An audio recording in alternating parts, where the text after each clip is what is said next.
முக்கியமானது இதுக்கப்புறம் தான் கதையிலேயே.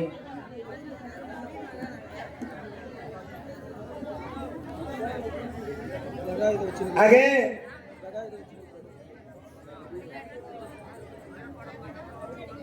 கதையை வைத்துக் கொண்டிருப்பவர் பீம, வில்லு அம்பு வச்சுங்கிறவரு அர்ஜுன, குதிரை மேல உட்காந்துங்கிறவரு நகுல, அந்த அதன் பக்கத்துல ஓலைச்சுவடியும் சாஸ்திர புத்தகத்தை வைத்துக் கொண்டிருக்கக்கூடியவரு சகாதேவ. தர்மராஜா எங்க உள்ளகராஜர் கோயில் உள்ளவர் தான் தர்மராஜா.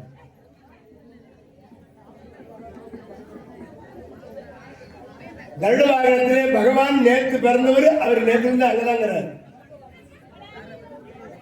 அவர் அங்கேதான் இருப்பார். இவர் போத்தராஜா, போத்தராஜா. இதெல்லாம் தெரிஞ்சுக்கணும், குழந்தைங்க எல்லாம் தெரிஞ்சுக்கணும், என்ன சிலை யாரு என்ன தெரிஞ்சுக்கணும். இப்போ கதைக்கு வந்துடலாமா? நீங்க சொன்னா வருவேன், இல்லைன்னா வருவேன். கதைக்கு வந்துடலாமா? கதை கேட்கிற கட்சியா? சீட்டு எழுதுறோம், எழுதுவோம். வருமானம் கோயிலுக்கு கொடுக்கணும். பாரதகாரு கவியாளரு, பம்பை வாசிப்பு பூசாரி, தீப்பந்தம் மேலக்காரு, நாகஸ்வரக்காரு, ராணி மேலக்காரு, ரேடியோ மைக் செட்காரு, இவங்களாம் பணம் வாரி வாரி கொடுக்கணும். ஏன் நல்லதான் வாங்கி வாங்கி உள்ள போட்டு கிடக்குறீங்க, கொடுப்பாங்க. இரு 13 நாளைக்கு தானே கேட்போம், அதுக்கப்புறம் நாங்கள் கேட்போம். வந்து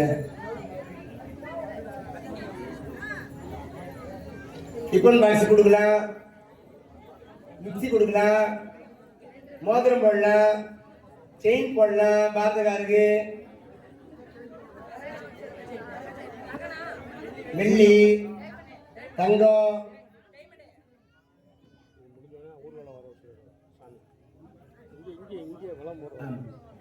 நிகழ்ச்சி எல்இடி டிவி கொடுக்குறேன். சரி, மகளிர் குழு நான் கிளம்புல இருக்கும்போது மகளிர் குழு ஒன்னா சேர்ந்து பணம் போட்டு மாட்டுவாங்க. குக்கர், மிக்சி, பிளாஸ்டிக் போல கொடுப்பாங்க. மனசுல வச்சுக்கணும். போகும்போது சும்மா அனுப்புங்களா? வண்டி கட்டி அனுப்ப மாட்டீங்களா? பொண்ணு முடியா நடக்கும். ஆக இப்பொழுது பீஷ்மாச்சாரி பார்க்கிறாரு. தர்ம, பீம, அர்ஜுன, நகராசகால 100 பிள்ளைகளும் வராங்க. துரியோதனா தம்பிமார்களும். இந்த 100 பேரும் இந்த 5 பேரை பாக்குறாங்க, கட்டி பிடிக்கிறாங்க. அண்ணா அண்ணா அண்ணா. துரியோதனும் கட்டி பிடிக்கிறான். அண்ணா அண்ணா அண்ணா. அவர் தம்பி துரியோதனா துரியோதனா துரியோதனா துரியோதனா சித்தமா செத்துட்டாராமே, சித்தமா போயிட்டாராமே. அப்படி கட்டி தழுவி பிள்ளைகள் எல்லாம் மகிழ்ச்சியா இருக்காங்க. பீஷ்மாச்சாரி 105 பேரும் ஒற்றுமையா இருக்கணும்பா. ஏதாவது நாளை பங்கு என்று வந்தால் பாண்டவருக்கோ அது உங்களை 5 பேருக்கோ கௌரவராகிய 100 பேருக்கும் சமமா பாதி பிரிச்சு எடுத்துங்கப்பா, சமமா பாதி பாதியா பிரிச்சு எடுத்துங்கன்னு ஒரு வார்த்தை சொன்னாரு. எல்லாரும் வந்துட்டாங்க. பீம மட்டும் ரெக்கார்ட் பண்ணிக்கலாம். ஓ எதுவா இருந்தாலும் பாதி பாதி பிரிச்சுக்கணும் போலகுது.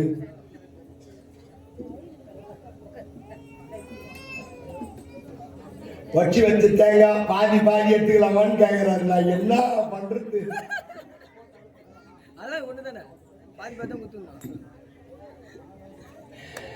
பாதி பாதி அதான் தான் கட்டி காமிச்சது. அதுதான் எனக்கு. அதன் பிறகு இப்ப பாண்டு மகாராஜாவிற்கு குந்தி தேவி காந்தாரி வந்து சந்திக்கிறாங்க. அக்கா அக்கா தங்கச்சி தங்கச்சி குந்தி எல்லாம் ஒன்னோட ஒண்ணு கட்டி பிடிச்சிட்டு அழுது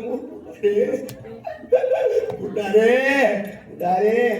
நடப்பு காரியம் பண்ணணும். எல்லாருக்கும் சம்பந்திங்களா காரிய கட்ட கடிதம் எழுதணும். காரிய லெட்டர் அனுப்பணும் இல்லையா?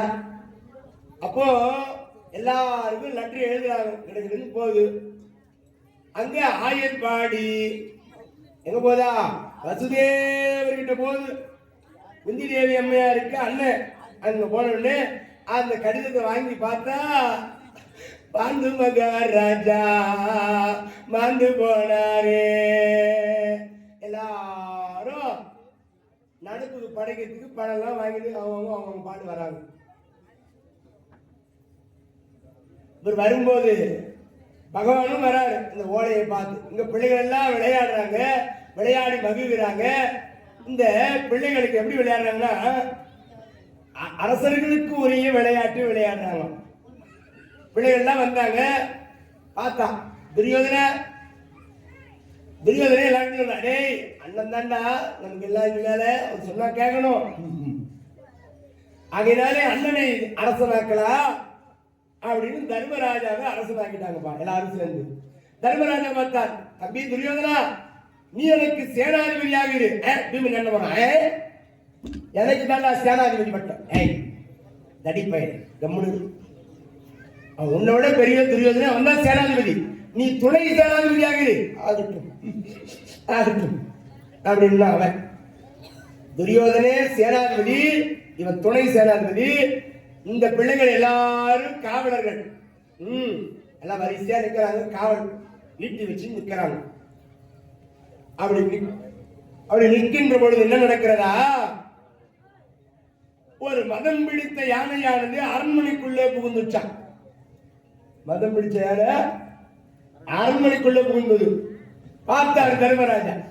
ஒரு காவலன் ஓடி வந்து சொல்கின்றார், அரசே மதம் பிடித்த யானை ஒன்று கானகத்துள் நுழைந்து விட்டது. அப்படியா? சேனாதிபதி துரியோதனா அடக்கு. பார்த்தான் துரியோதனன், ஓ சேனாதிபதி பட்டம் ரொம்ப மோசமான பட்டம் பொழுதுறாய் அப்பா அப்படின்னு தன்னுடைய தம்பிமார்கள் 99 பேர் அழைச்சு எதிரில இருக்கிற மாடி மேல அரண்மனையில ஓய் நின்றுட்டாமா பால்கள்ல. இந்த மதம் பிடித்த யானை உள்ள வந்துச்சு. அது என்ன அட்டகாசம் பண்ணுதோ பார்த்தார். சேனாதிபதியை காண, துணை சேனாதிபதி நீ சென்று அடக்குனார்.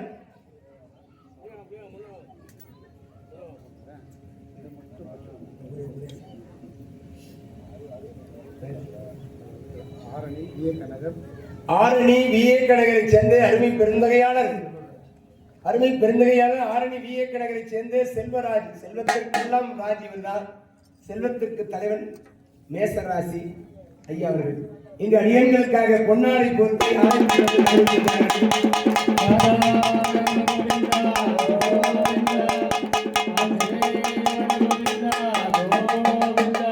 லட்சுமி வரது கோவிந்தா கோவிந்தா கோவிந்த நாம சங்கீர்த்தனோ கோவிந்தா கோவிந்தா.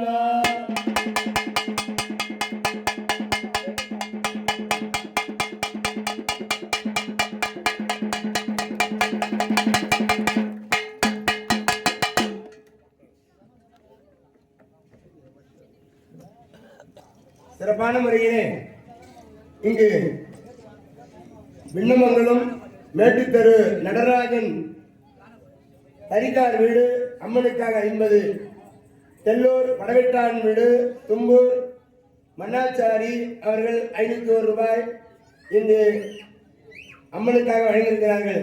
தெல்லூர் பொம்மணி நகர் வேட்டைக்கார பெருமாள் அம்மனுக்காக 100, சொற்பொழிக்காக 50. இன்று கவி வாசிப்புக்கு 20, பம்பைக்கு 20, ஒளிக்கு 10. ஆரணி இயற்கையர்கள் செல்வராஜ் ஐயா அவர்கள் குடும்பத்தார்கள் கலா அனைவருமாக வந்து இங்கு அடியன்களுக்கு பொன்னாடை போட்டு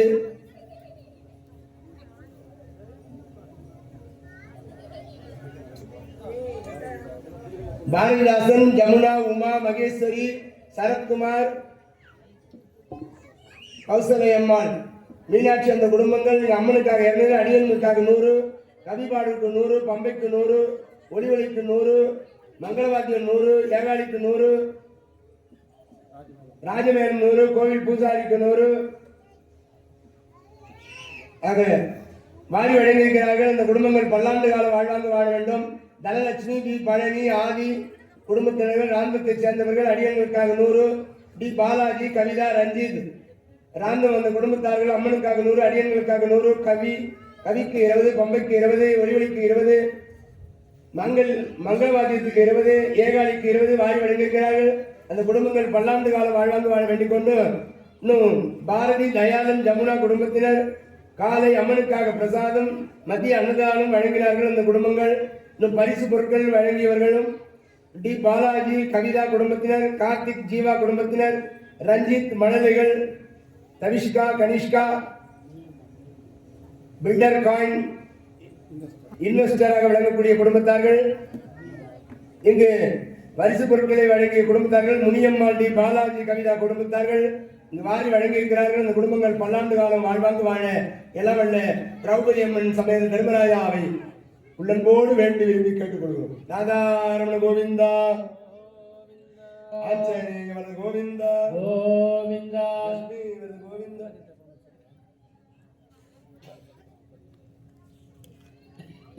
ராந்தம் சேட்டு, குமாரி, அஜித்குமார், அருண்குமார், தீபா, நிஷ்வந்த் அந்த குடும்பங்கள் இங்கு 101 ரூபாய் அடியன்களுக்காக வாரி வழங்கியிருக்கிறார்கள். அந்த குடும்பங்கள் பல்லாண்டு காலம் வாழ்வாங்கு வாழ எல்லாம் வல்ல திரௌபதி அம்மனுடைய பாதார விந்தங்களை வணங்குகின்றோம். ராதாரமண கோவிந்தா கோவிந்தா கோவிந்தா கோவிந்தா கோவிந்த நாம சங்கீர்த்தனோ கோவிந்தா கோவிந்தா. ஆக அந்த மதம் பிடித்த யானையை துணை சலாதிபதி அடக்கு பார்த்தா பீமன் துள்ளி விரித்து பாய்ந்தார். அந்த யானையின் மீது மத்தகத்தின் மீது அமர்ந்து 4 குத்து குத்துனா அந்த மதம் பிடித்த யானை கீழே விழுந்து போச்சாம்பா. அத கொண்டுட்டா பீமன். துரியோதன் தம்பிமார்களோடு பார்க்கிறான். முதலாக பீமனை பார்க்கிற பொழுது பயம் ஏற்பட்டதா, பொறாமை அடைகிறான். இவ்வளவு பலசாலியாகிறானே, இவன் என்ன பண்ணுவானோ நம்ம தம்பிமார்கள் எல்லாம் அப்படின்னு பயப்படுறான். அதன் பிறகு இந்த காரிய நிகழ்விற்காக எல்லாரும் வராங்கப்பா. பகவான் கண்ணன் பெருமான் வருகிற பொழுது சும்மா வரலாமா, ஒரு பலாப்பழத்தை எடுத்து வராரு. பொதுவாக நடப்புக்கு போறவங்க எல்லாரும் வாழைப்பழம் தான் வாங்கி போவாங்க. மனாரியா வாழைப்பழம் தான் படைக்கிறதுக்கு ரொம்ப அதான் விலை கம்மி. நடப்பு என்ன பச்சா பொண்ணு வாழைப்பழம் டசன் வச்சு பட்டுட்டா 2 டசன் வாழைப்பழம் பட்டுட்டான். நடப்புல பார்ப்பாங்க இந்த இலைதான் யார் எம்மம்மா பட்டுக்கிறாங்க. மொத்தமே வாழைப்பழம் தான் இருக்கும். ஆப்பிள் இருக்காது, ஆரஞ்சு இருக்காது. 300 வருஷத்துக்கு முன்னாடி சேர்ந்து மிக்சர் பாக்கெட் வாங்கிட்டு வச்சிருப்பாங்க.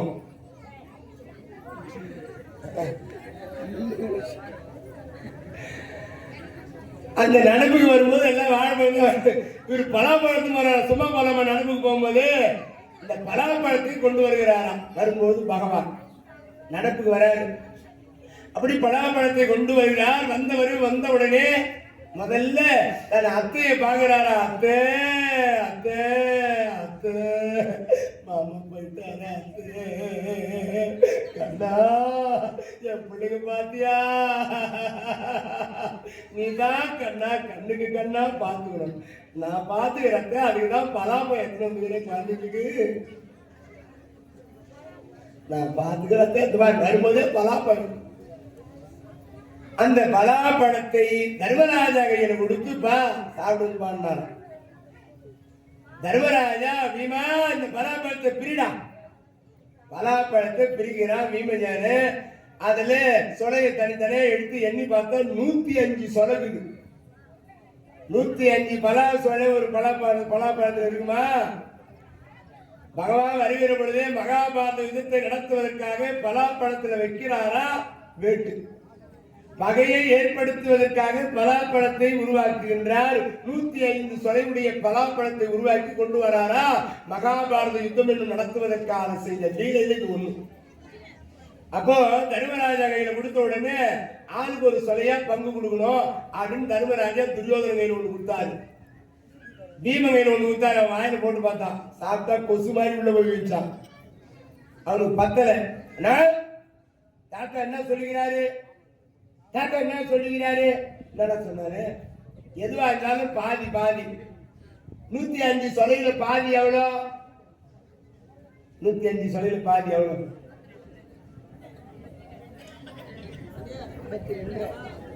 52.5 52 சொலை. அந்த 52 சொலைய எம்பங்கு குத்துரு. என் பங்கு எவ்வளோ? 52ல 5 பேருக்கும் பங்கு போட எவ்வளோ வரணும்? 10 சொல்ல. 10 சொல்ல எது கொடுங்க? டை தடி பையன் கம்மிடா. தாத்தா என்ன சொல்ற? எல்லாரும் சாப்பிடணும், பங்கு போடணும். துரியோதன கிட்ட கொடுத்த உடனே ஒவ்வொருத்தருக்கிட்ட கொடுத்துட்டே போறாரு. துரியோதன பின்னாடி வசூல் பண்றாங்க. ஏய் துரியோதனா, ஏய் ஏண்டா உங்களுக்கு தான் கொடுத்தாரு, அண்ணன் எனக்கு தான் கொடுத்தாரு, நீ தின்னுட்டு இல்ல போடா. கொடுக்குறியா? எங்க மாமா வாங்கினது. அவ்வளவுதான் நடக்குதே வேற. துரியோதன 2 கையை பிடிச்சி பின்னாடி முறுக்கி முதுகு மேல குத்து குத்துனா. ஒரு பலா சொல்லிகளா இப்படி அடிக்கிற என்ன? பலா சொல்லி வான ஒழுமான பட பின்னாடி வசூல் பண்ணினே போறான் வீம. திரும்பி பார்த்தா எல்லாம் வீமனே மறைச்சு மறைச்சு பார்த்து கிடக்குறாங்க. தர்மராஜா ஒண்ணும் புரியுது. 2வது முறையும் துரியோதனன் வீமனை கண்டு பொறாமை அடைகின்றார். இரவெல்லாம் தூக்க வரல துரியோதனுக்கு. அப்பதான் அந்த காரியத்துக்கு கோணமூஞ்சி சகுனி வராரு. கோணமூஞ்சி சகுனி அப்படி வருகிற பொழுது இந்த பிள்ளைகள்லாம் விளையாடி கொண்டிருக்கிறாங்க. மறுநாள் காலையில் எல்லா பிள்ளைகளும் நாவல் மரத்துல ஏறினாங்க. துரியோதனுடைய தம்பிமார்கள்லாம் நாவல் பழத்தை சாப்பிட்டுங்கிறாங்க. அந்த நேரத்துல சகாதேவ சின்ன பிள்ளை வந்து அண்ணா நாவப்பழம் கொடுனா அப்படின்னு குழந்தை கேக்குது. விகர்ணன் ஒரு பையன் அந்த நாவப்பழத்தை கொடுக்கிற நேரத்துல துரியோதனை தட்டி அடிச்சானா. ஏய் நேத்து அவங்க மாமா பலாப்பழத்துக்கு வந்தாரு, இந்த பீமனே ஒருவனே விழுங்கிட்டாங்க இல்லையா? ஏன்டா நாவப்பழம் கொடுக்குற? கொடுக்காது. இந்த குழந்தை அழுதுனே இருக்குது. சகாதே அதுக்குனே அந்த நேரத்துல ஆத்துல குளிச்சுட்டு வராமா வீமஜானே. அவன் நடந்து வரது பார்த்தாலே பயிலாகுது எல்லாருக்கும். அவ்வளவு வேகமா தன் தன் வரா. ஏண்டா சகாதேவா அழற? அண்ணா அங்க பாத்தியா துரியோதன அண்ணாவும் எல்லாரும் மரத்து மேல ஏறி நாவப்பழம் சாப்பிடுறாங்க. கேட்டா தர மாட்டேன்றாங்க. அப்படியே சொன்னாங்க. வீட்டுக்கு வா, அரண்மனையில உனக்கு எல்லா கடிவருக்கும் கொடுக்குறேன். இல்ல இல்ல எனக்கு நாவப்பழம் தான் வேணும். நாவப்பழம் தான் வேணுமா? சரி மரம் ஏறாமலே அத்தனை பழம் கீழே வர மாதிரி பண்ற அப்படின்னு நாவல் மரத்தான் நடந்து போகும்போது துரியோதனை பார்த்தான். டே டே டே தடிப்பை வரா, எல்லாரும் கடையை கட்டியா பிடிக்கிட்டா என்ன பண்ணுவான்னு தெரியல. நடந்து போய் மரத்தை ஒரு கையால் பிடிச்சு அணைச்சு உழுகினா பாரு. 100 பேர் பத்து பத்து பத்து பத்து பத்து பத்து பத்து பத்து பத்து வீடாருக்கோ நாவப்பழமும் சேர்ந்து விழுது. தம்பி எவ்வளவு பழம் வேணுமோ சாப்பிட்டு வாட அரண்மனைன்னு சொல்லிட்டு வந்தாரா.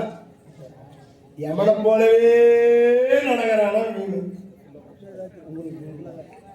அக்னி வசந்த விழா திருவண்ணாமலை மாவட்டம் சேத்துப்பட்டு வட்டம் ராந்தம் கிராமம் அருள்மிகு ஸ்ரீ திரௌபதி அம்மன் சமேத தர்மராஜா கோயிலிலே என்றும் இறைப்பணியில் தெய்வத்திற்கு ஜெயபால் மேஸ்திரி ஆனந்தி ராந்தம் கிராமத்தைச் சேர்ந்த வி பிரபு புவனேஸ்வரி மருமகன் நெசல் P Sumitha P Monisha P Lohith அந்த குடும்பங்கள் இங்கு விசிறி அடியன்களுக்காக 100 கிலோ ஸ்வீட் வாரி வழங்கியிருக்கிறார்கள்.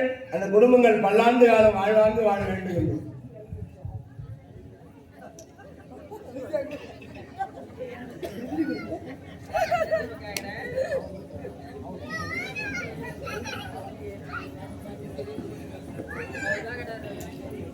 அரண்மனைக்கு வா தம்பின்னு போனாச்சு.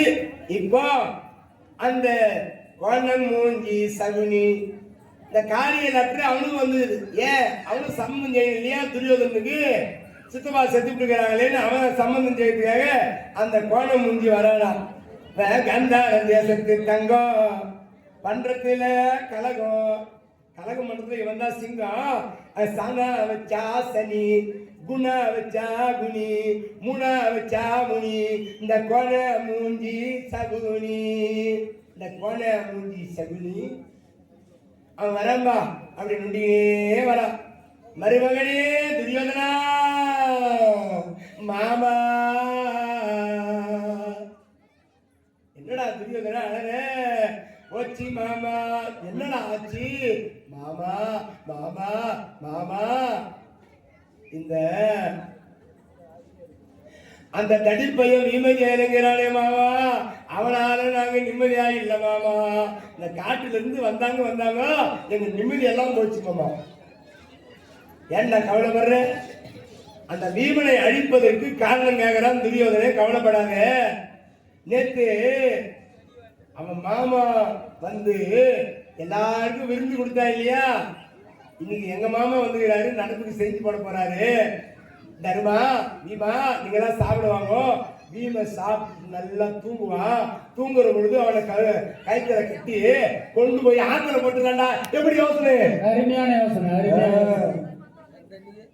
ஆமா, வந்தன்னைக்கே வச்சாம்பாரு. ஒரு காரியமா வந்துக்கிறான் இல்லையா, காரியம் பண்ணாம எப்படி போவான் அவன்? ஆகையினால பீமன் சாப்பாட்டு பிரிய சாப்பிட்டான், தூங்கினா. அவனை கட்டி கொண்டு போய் ஆத்துல போட்டாங்கோ. இரவு நேரம் விழுந்த உடனே அவன் என்ன பண்ணானா, எங்கோ என்னடா இது தன் உடம்பு ஒரு ஒதுங்கானா மொத்தம் அறுந்து போச்சான். ஏறி கரை ஏறி வரான். நான் கதை எடுத்துக்கணும். அப்படியே வருகிற பார்த்து எவன் போலே வர மாதிரிடா. துரியோதனன் வாங்குறானா, எப்படியா இருந்தாலும் இவன் போயிட்டு இருப்பான்னு பார்த்தா அவன் உயிரோடு வந்து வரானா. மாமா என்ன மாமா, மாமா என்ன மாமா, இது என்ன மாமா அடியாயம் பார்த்தா. டேய் துரியோதனன் கம்முன்னு மாட்டி பண்ணாங்க மிகாரு. அதன் பிறகு இரண்டாவது ஒரு திட்டம் திட்டுறாங்க.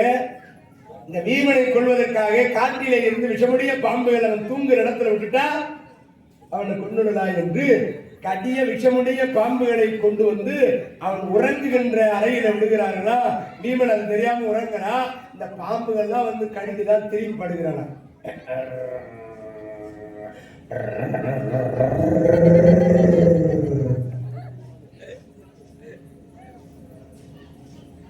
9 மணிக்கு புல்லட் சவுண்டு கேக்குது.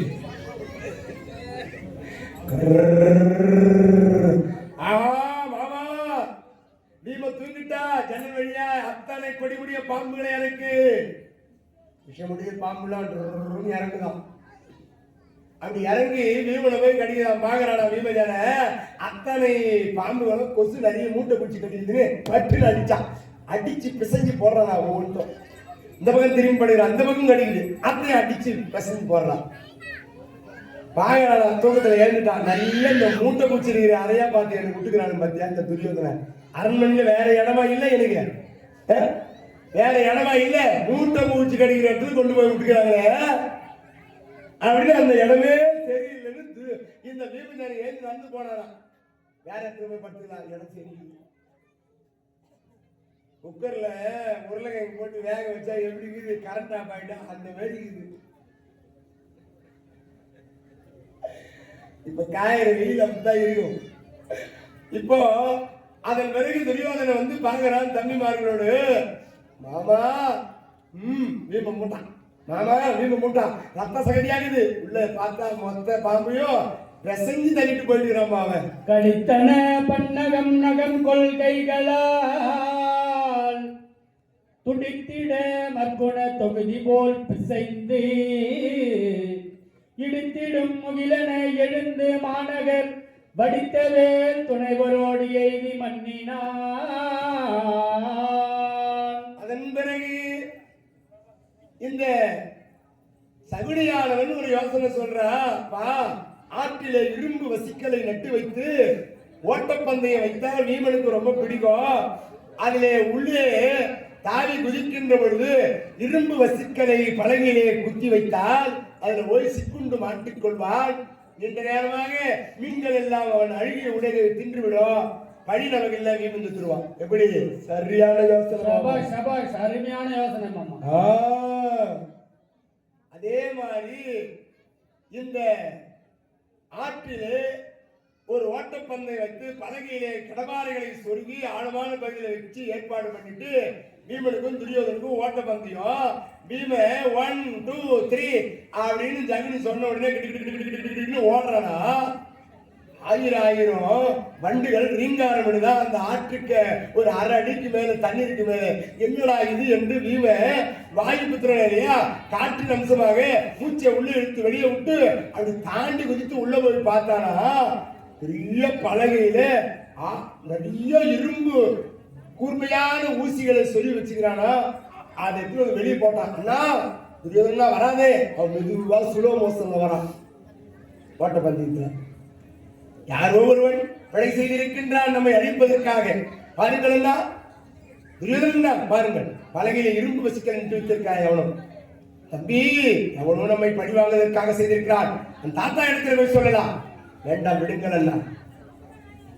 அவன் நேரடியாக போது தைரியம் இல்லாதவன், விடுங்கள் போகட்டும்.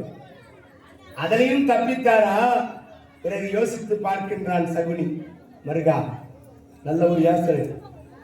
அவன் உணவிலே விஷத்தை கலக்க வேண்டும்.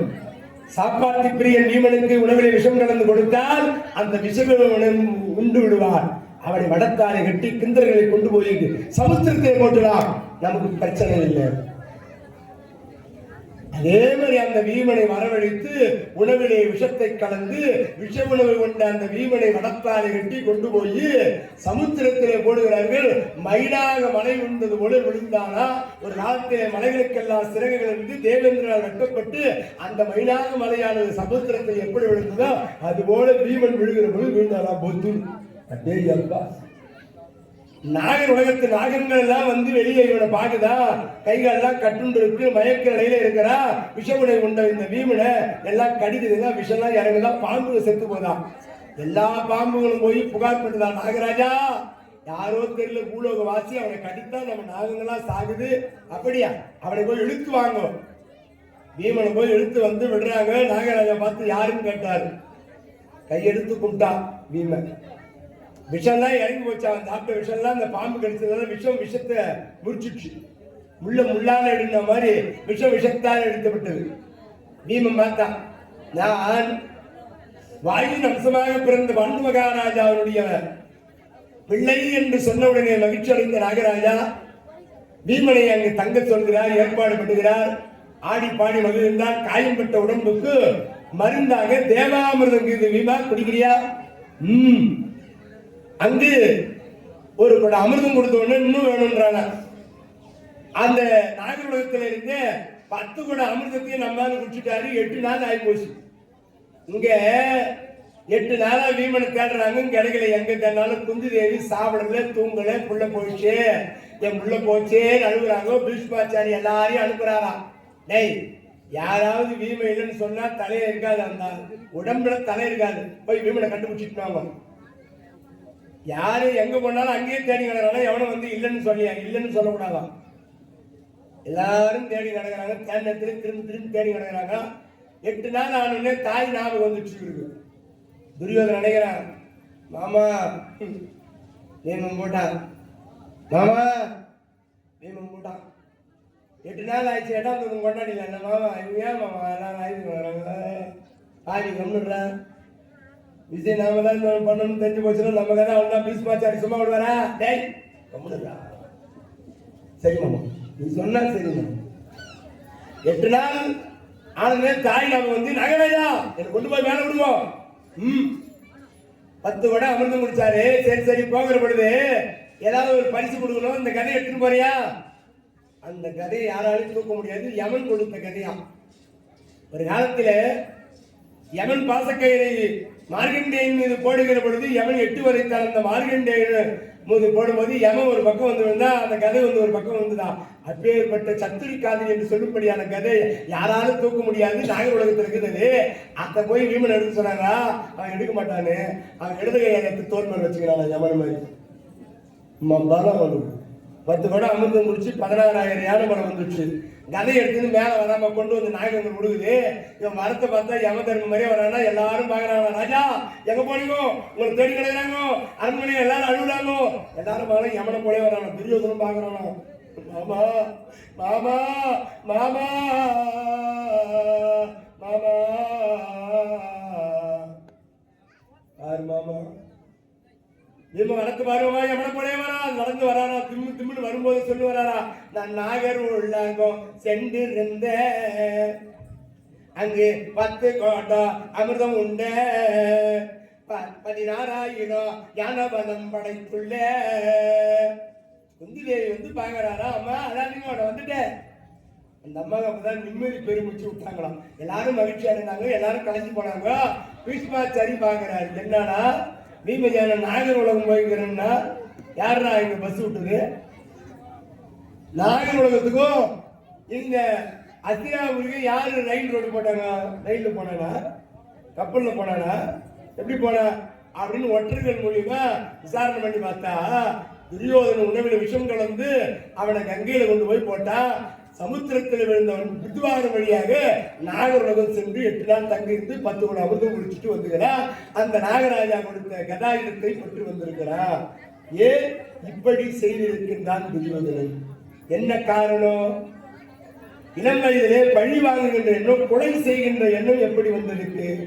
போதுமான கல்வி அறிவு இல்லாத காரணம், போதுமான படிப்பு இல்லாத காரணம்.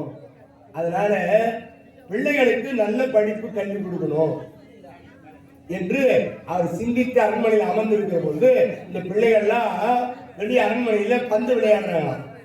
ஒரு காற்றடைத்த பந்து அந்த பீமன் துரியோதன் பீமனுக்கு போடுகிறார். பீமன் போச்சு. பீமன் வந்து துரியோதனுக்கு போட்டா துரியோதனை விட்டா அது பாழ் கடந்து போய் விழுந்து போச்சு. எல்லாரும் குழந்தைங்க எட்டி பாக்குது. அந்த நேரத்துல ஒரு முனிவர் வராராம்பா, அற்புதமான முனிவர் வராரா. எப்படி வருகிறாரா? பரதநாத வேத பரத்துவாசனின்பான், பரதநாத வேத பரத்துவாசனின்பான், விரத வேள்வி தன்னில் மேனகையாலான, விரத வேதம் தன்னில் மேனகையாலான, சுரதாது விழுந்த துரோண கும்பம் தன்னில், துரோண கும்பம் தன்னில் வரதன் ஒருவன் வந்தான் வசிஷ்ட முனியை ஒப்பான், வசிஷ்ட முனியை வைப்பான் என்று துரோணர் என்று சொல்லும்படியான ஒரு மகாமுனிவர் பரத்துவாசர் அவர் ஒரு வேள்வி செய்தார் கலசத்திலே. அந்த வேள்வி நடக்கிற பொழுது கலச கும்பத்திலே மேனகை வந்து அந்த தவத்தை கலைக்கிற நேரத்தில் மேனகையின் அழகை கண்டதினாலே வீரியம் வெளிப்பட்டு அந்த கலசத்திலே விழுந்ததினாலே, கும்பத்திலே விழுந்ததினாலே இவருக்கு துரோண கும்பம், துரோணாச்சாரி என்று பெயர் இருந்ததா. அப்படிப்பட்ட துரோணாச்சாரியாரு வசிஷ்ட முனிவருக்கு ஒப்பான ஒரு முனிவர் வராரம்பா. எங்க வராரு? அஸ்தினாபுரியை நோக்கி வராராம். அப்ப இந்த குழந்தைகள்லாம் பந்து விளையாடி கொண்டிருக்கிற பொழுது அந்த பாழடைந்து பள்ளத்திலே கணக்கிலே விழுந்த அந்த பந்தை எடுக்கிறதுக்கு முயற்சி பண்றாங்க. எல்லா பிள்ளைகளை விளக்கிட்டு இந்த முனிவர் போய் பாக்குறாராம் துரோணாச்சாரியார். அப்பா பிள்ளைகளே, கையில் கிடைக்கிற குச்சிகளை எல்லாம் கொண்டு வாங்க என்று சொன்ன உடனே இந்த பிள்ளைகள்லாம் போய் அங்கங்க இருக்கிற குச்சிகள் எல்லாம் பொறுக்கிட்டு வந்து கைகளை கொடுக்குறாங்களா. அவர் என்ன பண்ணாரா, அவர் மந்திரம் சொல்லி அந்த குச்சி அப்படி அடிச்சார மாதிரி அந்த பழடைந்த கிணற்றிலே உள்ளே விழுந்திருக்கின்ற அந்த பந்தின் மேலே போய் இந்த குச்சி ஒட்டியது. மீண்டும் எல்லா குச்சிகளும் அடிக்கிறார். ஒன்றன் ஒன்றாக ஒட்டி கொண்டது. ஒரு கொம்பை வைத்து எப்படி அந்த பந்தை எடுக்க முடியுமோ அப்படி எடுத்து கொடுத்தாரா. உடனே அர்ஜுன் வாங்கி அந்த பந்து கீழே போட்டாரா மறுபடியும் கணத்திலே. ஏண்டா அர்ஜுன் அப்படி பண்ண அப்படின்னு கேட்கிறான் துரியோதனன். எவ்வளவு கஷ்டப்பட்டு அந்த முனிவர் நமக்கு எடுத்து கொடுத்தாரு, ஏண்டா பந்து எடுத்து போட்டேன். அவன் என்ன பண்ணானா, அதே மாதிரி மந்திரம் சொல்லி ஒரு குச்சி அடிச்சானா, போய் ஒட்டியது. மீண்டும் அடித்த எல்லாம் அத்தனை குச்சிகள் ஒட்டியது, பந்தை எடுத்துட்டாராம். பாக்குறாராம் துரோணாச்சாரியர். என்னடா ஆச்சரியமா இருக்குது, இந்த மந்திரம் எப்படி யார் கற்றுக் கொடுத்தாங்க? தம்பி உன் பேர் என்ன? என் பேர் அர்ஜுனன். யார் கற்றுக் கொடுத்தது? நீங்க தான். எப்போ? எல்லாரும் பந்தை பார்த்தார்கள், குச்சியை பார்த்தார்கள். நான் மட்டும் நீங்கள் என்ன செய்கிறீர்கள், உதடு எப்படி உச்சரிக்கிறது, எப்படி கைவிரல் அசைகிறது என்று அந்த மந்திரத்தை சற்று யோசித்து பார்த்தேன். இதுவாக இருக்குமா என்று அந்த உதடு அசைத்தது போல அசைத்து பார்த்தேன். மந்திரம் சரியாக இருந்தது. மகிழ்ச்சி அடைந்தார். உடனே கரங்களை பிடித்துக் கொண்டு அந்த அர்ஜுனன் தாத்தா இடத்துல அழைத்து கொண்டு போய் நிறுத்தினானா. தாத்தா தாத்தா தாத்தா, காற்றடைத்த பந்தை மந்திர வலிமை நான் எடுத்தார் இந்த முனிவர். அப்படியா ஐயா, உங்களை மாதிரி ஒரு ஆசிரியரை தான் நாங்களும் விரும்புகிறோம். எங்கள் பிள்ளைகள் 105 பேருக்கு பாடம் சொல்லி கொடுக்கணும், சம்மதிக்கிறீங்களா? உங்களுக்கு எல்லா வசதியும் செய்திருக்காரு. அரசங்கள்லாம் இப்படிதான் சொல்லுவீங்க, அரசெல்லாம் இப்படிதான் சொல்லுவீங்க. ஆனா திடீர்னு என்ன பண்ணுவீங்க, ஏமாத்திடுவீங்க. பார்த்தா பீஷ்மாச்சாரி இந்த துரோணன் மனதிலே ஏதோ ஒரு குறை இருக்கிறது. ஐயா எதுவா இருந்தாலும் நேரடியா சொல்லுங்க, நான் சரி பண்றேன். அப்பதான் தன் குறையை சொல்றாரா. பீஷ்மரே, நான் இளம் பிராயத்திலே நான் பஞ்சால மன்னன் திரௌபதியனும் நானும் ஒரு ஆசிரியரிடத்திலே பாடம் பயின்று கொண்டிருந்தோம். அப்படி படிக்கிற பொழுது நானும் அவனும் ஒன்றாக படித்தோம், ஒன்றாக உறங்கினோம், ஒன்றாக இருந்தோம், நல்ல முறையிலே படித்தோம். அப்படி படித்திருக்கிற பொழுது யானும் அவனும் முறையால் இளையோமான எல்லை பானுமிக தொல்லங்கி வேசன் பாதம் பணிந்து வானும் மண்ணும் வியக்க மரவெம்படைகள் கட்டி தானும் வல்லானாகி தன்போல் என்னை வைத்தான். தானும் வல்லானாகி தன்போல் என்னை வைத்தான். இப்படியாக படிக்கிற பொழுது இருவரும் ஒன்றோடு ஒன்றாக நண்பர்களாக படித்தோம். ஒரு தட்டிலே உண்டோம், ஒரு படுக்கையிலே படித்தோம். இப்படி நட்பானது ஒன்றோடு ஒன்று நன்றாக இருந்தது. அங்கு பாடம் முடிந்த பிறகு அவன் சொன்னான், அவன் சந்தேகங்கள் எல்லாம் நான் போக்கக்கூடியவன். அதனால் அவன் மகிழ்ச்சி அடைந்து படிப்பு முடிந்த பிறகு அவன் என்ன வார்த்தை சொன்னா, துரோணரே, பாஞ்சால நாட்டில் ராஜ்யம் எனக்கு கிடைத்தால் பாதி ராஜ்யம் உனக்கு கொடுக்குறேன்னு சொல்லிட்டு பிரிஞ்சு போனான். சரி, நாங்களும் வந்துட்டோம். எனக்கு திருமணம் ஆச்சு. கிருபி என்ற ஒரு பெண்ணை நான் மணந்தேன். அந்த பெண்ணோடு வாழ்ந்த பொழுது எனக்கு குழந்தை இல்லை. சிவபெருமானுடைய அம்சமாக ஒரு குழந்தை பிறந்தது. அந்த குழந்தைக்கு அஸ்வத்தாமன் என்று பெயர் வைத்து வளர்த்து வருகிறோம். ஒரு குதிரையின் வயிற்றிலே சிவ அம்சமாக பிறந்த பிள்ளை இது. அந்த பிள்ளைக்கு தாய்ப்பாலும் இல்லை, பசும்பாலும் இல்லை, மாப்பாலும் இல்லை. அழுத வறுமையில இருந்தோம். என் மனைவி சொன்னா, உங்களுடைய உன்னோடு படித்த நண்பன் இளம் வயதிலே பாதி ராஜ்யம் தரேன்னு சொன்னாரு. அவர்கிட்ட போய் ஒரு பசுங்கன்னு மட்டும் இந்த குழந்தைக்கு பால் கொடுத்து வாங்கிட்டு வாங்கல அப்படின்னு சொன்னான். கிருபி சொன்னதுனாலே அந்த துரோணாச்சாரியாரு அந்த பாஞ்சால நகரை சென்று திரௌபதியை சந்திக்கிற நேரத்திலே அவன் பார்த்தான். ஓஹோ, அன்னைக்கு நான் பாதி ராஜ்யம் கொடுக்குறேன்னு சொன்னது கேட்க வந்துக்கிறான் பொழுது அப்படின்னு அந்த அரசன் பார்த்தான். யாரையா நீ?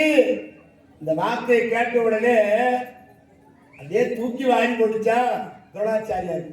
அரசே, திரௌபதியா, என்னை தெரியவில்லையா? நான் நீயும் ஒரு பள்ளியில் படித்தோம், ஒரு ஆசாரத்திலே கல்வி கற்றோம், ஒரு பாயில் படுத்து ஒன்றாக உண்டோம், கழித்திருந்தோம், மகிழ்ச்சி அடைந்திருந்தோம், ஒன்றாக சந்தோஷமாக இருந்தோம். நீ போன பிறகு ஆட்சி பொறுப்பிலே வந்தால் நான் பாதி ராஜ்யம் தரேன்னு சொன்னி ஞாபகம் இல்லையா? பார்த்தான். ஓ, பாதி ராஜ்யம் கேட்க வந்துக்கிறான் பொழுது. ஓ துரோணரே, என்னையா உனக்கு எனக்கு எப்படியா பொருந்தோம்? நீ யாரு? ஒரு முனிவர், பிராமணர். நான் அரசே. உனக்கு எனக்கு என்ன சம்பந்தம்? ஒரே வாதியர்கிட்ட படிச்சோம், ஒன்னா சாப்பிட்டோம், ஒன்னா தோன்றிய. என்னையா நம்புற மாதிரி சொல்லியா? நீ முனிவன் மரபால் எனக்கும் உனக்கும் என்ன நண்பு உண்டு? என்னையே சினகை செய்து கந்தான் அன்னதுருவன் தன்னை அவையில் அரசர் கேட்ப சொன்னவாமே நீயே சொன்னாய். யானோ சோரே, யானோ சோரே. இப்படி வெறுத்து பேசின போது ரொம்ப கஷ்டப்பட்டாராப்பா. உன்னிடத்தில் ராஜ்யம் கேட்க வரவில்லை, என் குழந்தைக்கு பால் இல்லாமல் இயங்குகிறது, ஒரு பசுங்கன்று கொடுக்க வேண்டுகின்றேன் மன்னா. வருகிற பொழுதே பசுங்கன்று கேட்டிருந்தால் கொடுத்திருப்பேன். என்னோடு படித்தேன், பேசினேன், பழகினேன் என்று பொய் உரைத்தாய் அல்லவா? உனக்கு மாடு கிடையாது, ஒண்ணு கிடையாது. போயா, பசுமாடு கிடையாது உனக்கு. அடே பஞ்சாலா, என்ன செய்கிறேன் பாருடா. பாதி ராஜ்யம் கொடுக்கிறேன் என்று ஒரு பசுங்கன்று கேட்க வந்து என்னை அவமானப்படுத்த அல்லவா? உன்னை போலே ஒருவன் அரசகுமாரனுக்கு நான் பாடங்களை கற்றுக் கொடுத்து உன்னை தேர்காலியை இட்டு கட்டி இழுத்து முறைப்படியாக செய்கிறேன் என்று ஒரு சபதத்தை எடுத்தார் அந்த துரோணாச்சாரியார். வருகிறேன், உன்னை தோற்கடிப்பேன் என்று வந்தாரா? வந்தவர் கிருபி இடத்திலே பேசுகிற பொழுது கிருபி சொன்னார், உன் நண்பன் தரவில்லை என்று சொன்னால் விட்டு விடுங்கள். என் அண்ணன் கிருபாச்சாரி அஸ்தினாபுரியில் இருக்கிறார். ஒரு பஸ்ல 1000 பஸ் கொடுப்பாங்க, நீங்க போய் வாங்கிட்டு வாங்க பிள்ளைக்கு என்று சொன்ன உடனே அந்த கிருபி சொல்ல கிருபன் என்று சொல்லும்படியான அஸ்தினாபுரியில் தன் மைத்துனரை பார்ப்பதற்காக துரோணாச்சாரியார் வருகிறார். அந்த நிகழ்வை தான் இந்த பீஷ்மாச்சாரியத்தில் சொன்னார்.